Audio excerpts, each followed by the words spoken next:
I know I said that I was going to do a Hell in a Cell preview, but honestly, I don't really see the point. At the time, the card wasn't completely full, but and I will admit that Raw actually did make me a little bit excited about this pay per view. But I will say this was probably the most predictable, random, as well as mediocre Hell in a Cell pay per view I've ever watched. I really thought it was going to be a lot better than that, especially the hype that they had.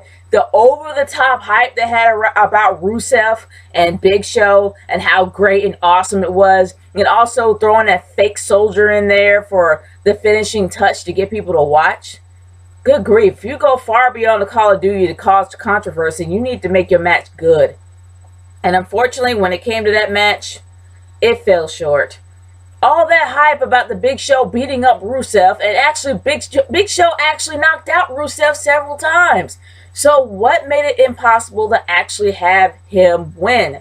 I have my own personal thoughts about the whole Rusev Big Show feud, as well as the whole Russian versus American feud, and that's for another discussion at another time. But I'm going to move on to the other matches.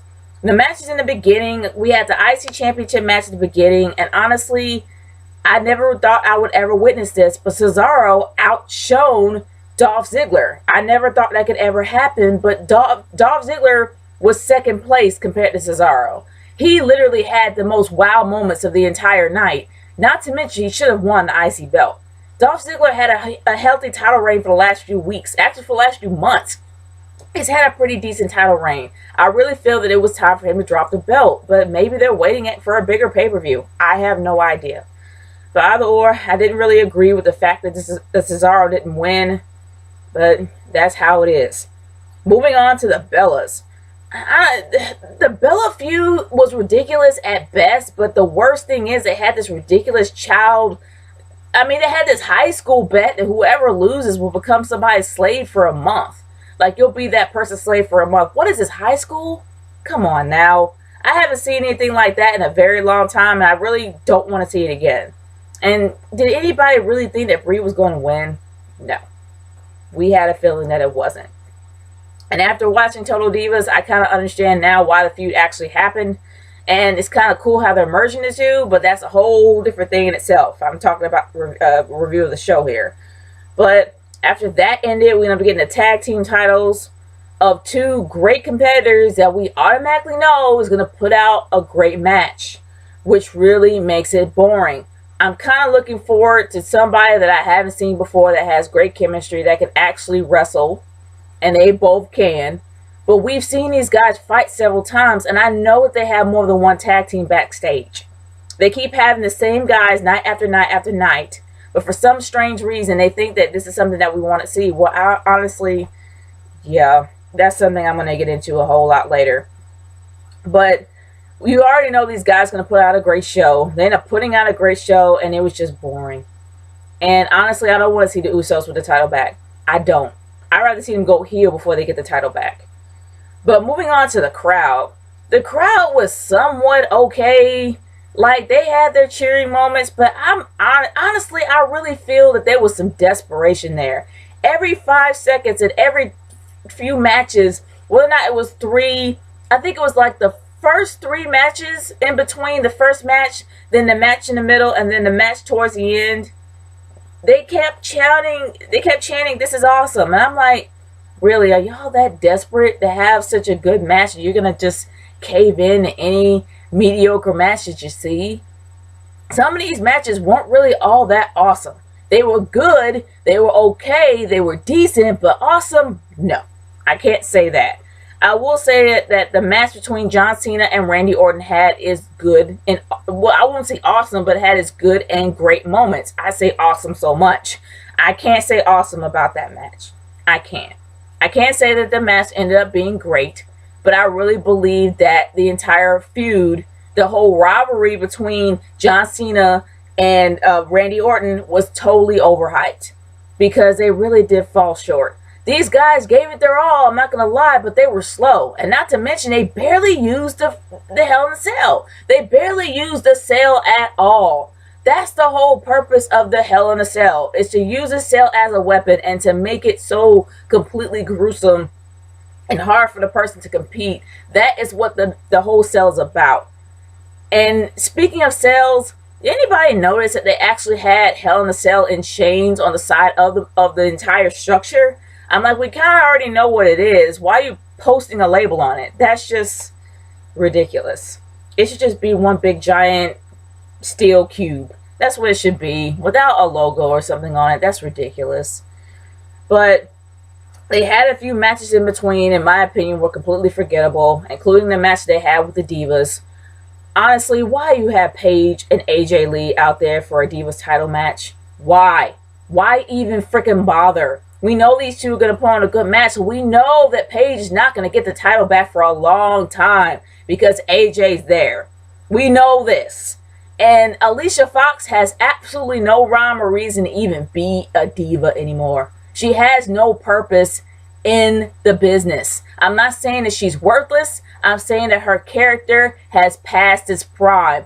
Instead of becoming a psycho chick, which of course makes guys go nuts, have something a little bit more meaningful. Well, not even meaningful, but having something that has a bit more purpose. There's really no purpose to her character at all, but being a tag along to another character. When it's to that point where you're valeting another chick, that means that your character is about to run out of steam. And I really believe that her character really ran out of steam and she should not be there anymore at all. She's trying way too hard. And the match itself was just meaningless. And it shows that when you got nobody really caring about the Divas title, let alone having a match that's impromptu, smack dab towards the end, in my humble opinion, the way that they treat those girls and the way they treat that title, the Divas title is starting to become completely pointless. There's no pride to it at all. It's just passed around. It's passed around like a cheap beer. I guess I could say that. I'm being PG about it. But honestly, there's absolutely no pride, no heart in the Divas title. You can tell they pass it around way too many times. At least the IC belt as well as the US title has a bit of prestige. Can't say the same thing about the Divas. Thanks, Vicky. I'm not going to completely accuse her. They probably wanted to get rid of the women's title in itself, and they gave her the idea to transform the belt. But regardless, there's really no pride in that belt at all, and it makes me sad to see that. It really does, because that's the only belt that those women are going after.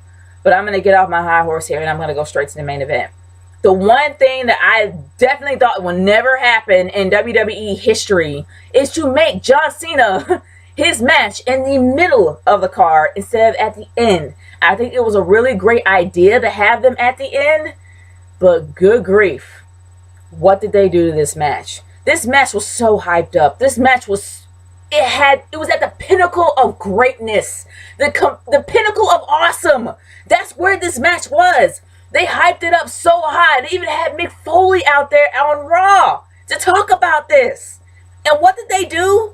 They spent nearly 10 minutes with Seth Rollins' henchmen out there, trying to convince him not to go up. The one thing I will say about Dean Ambrose is that he really did set the bar high when he came out there. Because the one thing that Mick Foley did, when Mick Foley versus Taker, one of the most legendary Hell in a Cell matches there was, he climbed up there at the top of the cell. He started the bar high. That's what I loved about Dean Ambrose. The only problem is you had Seth Rollins' henchmen all over the freaking place. You had Kane come out later. You had those other two stooges that came out later. And then, at the very end of the match, just when you think that Dean Ambrose is going to capitalize and beat Seth Rollins, out of the freaking blue, Bray Wyatt. Bray Wyatt makes his return at Hell in a Cell during Dean Ambrose's match. Now, I will say this. His entrance alone was creepy. But what pissed me off was that the camera cut off for a good 3 or 4 minutes of the match. So what was going on, we did not really know. We didn't even see anything happen. We didn't see the lights cut on. It was just a complete shut off.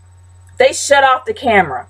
I guess for effect, but whoever did it did not know how to cut it back on because 5 minutes passed. They did it again when Bray Wyatt hit Dean Ambrose for another 3. If you want to create some kind of a camera effect, You better know what you're doing, and you better know how to cut it back on, because these guys didn't. They're really camera novices. Seriously. Don't do that for a fact if you're not sure what the count is. And I bet it's crazy enough being a cameraman in that ring. If you don't know how to cut it back on, it probably wasn't even the camera. Maybe it was in the studio booth. I have no idea. But either or, the camera cut out for 5 minutes and then it cut back on for another 3. I cut back off for another 3 after Bray Wyatt hit Dean Ambrose, which was something that really did irritate me. It just did. Not to mention the freaking filter that they have on these pay-per-views to make it doesn't seem like it's live. It seems like it's actually pre-done. It looks like it's pre-recorded with that filter on. It drives me nuts. When you have that movie type filter, and for you guys that actually did watch, you might have an idea what I'm talking about. You watch Raw and you go back and watch this pay-per-view, you'll see what I'm talking about. The filter is driving me nuts. It doesn't look like it's live. It looks like it's pre-done. Please take the filter off. But besides all that, the match itself was just overhyped and underdone. And there was so much that they could have done with this match. And literally, the timing when they fell off into the announcement table was just timed so perfectly, it was ridiculous. This was the most predictable match there was. And Bray Wyatt, as much as I love Bray Wyatt, and as much as it seems like he's trying to reinvent himself without the Wyatt family, I think it was a bad time to do it. It shouldn't have been done here. It should have been done on another pay-per-view. It should have been done on Survivor Series. But, gosh, my overall thoughts is this. Hell definitely froze over when it came to this pay-per-view.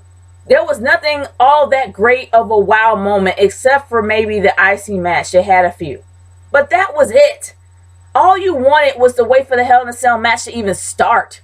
And then when it finally started, it took so long to even get done. Not to mention that the cell was barely used in the first match, but used a lot in the second. But it took so long to get started because there were too many people out there. Come on, WWE. You gotta do better than this. If you really want people to buy your network, you gotta give them quality stuff. It's to the point where the audience is so bored that they're settling for anything and they're saying anything is awesome because you're giving them crap year after year. Come on. You want people to buy your stuff? Do better. Good grief.